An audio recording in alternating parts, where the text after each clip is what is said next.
काफी समय पहले पहेली नाम के गांव में बिरजू नाम का एक चोर रहता था। बिरजू हमेशा भीड़ भाड़ वाली जगह में लोगों की जेब काटा करता था। कहने को तो वो एक चोर था, लेकिन अपनी सारी कमाई वो गरीब लोगों और छोटे बच्चों पर लुटा दिया करता था। पुलिस हमेशा बिरजू की तलाश में पड़ी रहती थी, पर बिरजू कभी पुलिस के हाथ नहीं आया। इसलिए दरोगा ने यह निर्णय किया कि बिरजू के पोस्टर पूरे गांव में लगाकर उस पर इनाम रखेंगे।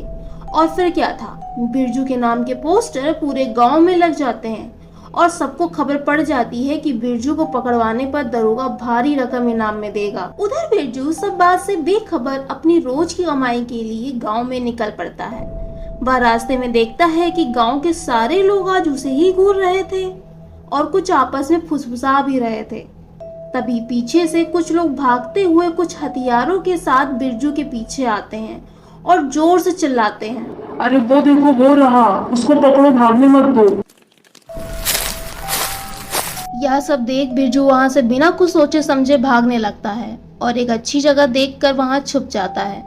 जब सब गांव वाले वहां से चले जाते हैं तो वह बाहर आकर देखता है कि पूरे गांव में उसके नाम के पोस्टर लगे हुए हैं। अब वह सब समझ चुका होता है कि पूरा गांव उसके पीछे क्यों पड़ा है, इसलिए अपने छिपने के लिए वो एक अच्छी जगह सोचता है जहां उसे गांव वाले ना ढूंढ सकें। वह जल्दी सबसे छुपते छुपाते गुफा के पास पहुंचता है और उसके अंदर जाने लगता है। गुफा में बहुत अंधेरा होने के कारण बिरजू मशाल जलाता है, जिससे वहां थोड़ा उजाला हो जाता है।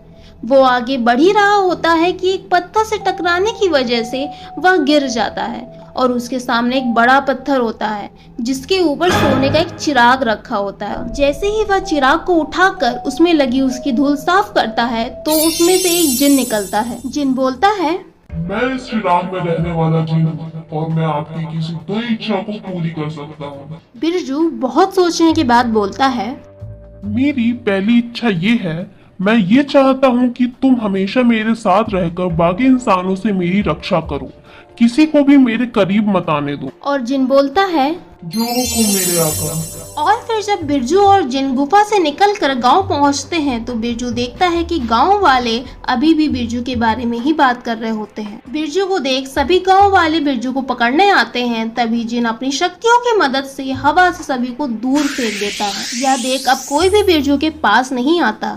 तभी दरोगा और उसके साथी बंदूक लेकर बिरजू के सामने आते हैं और बिरजू पर गोली चला देते हैं, जिसे देख बिरजू तो डर जाता है, परंतु जिन बिरजू के सामने आकर गोलियां अपने ऊपर ले लेता है। जैसे ही गोलियां जिन को लगती हैं, वो वहां से गायब हो जाती हैं। यह सब देखकर लोग बहुत ही ज्यादा डर जाते हैं और बिरजू से बात करने की भी हिम्मत नहीं करते। कुछ देर बाद बिरजू अपने गरीब बच्चे दोस्तों से मिलने जाता है, जिनके लिए वह रोज चोरी करता था।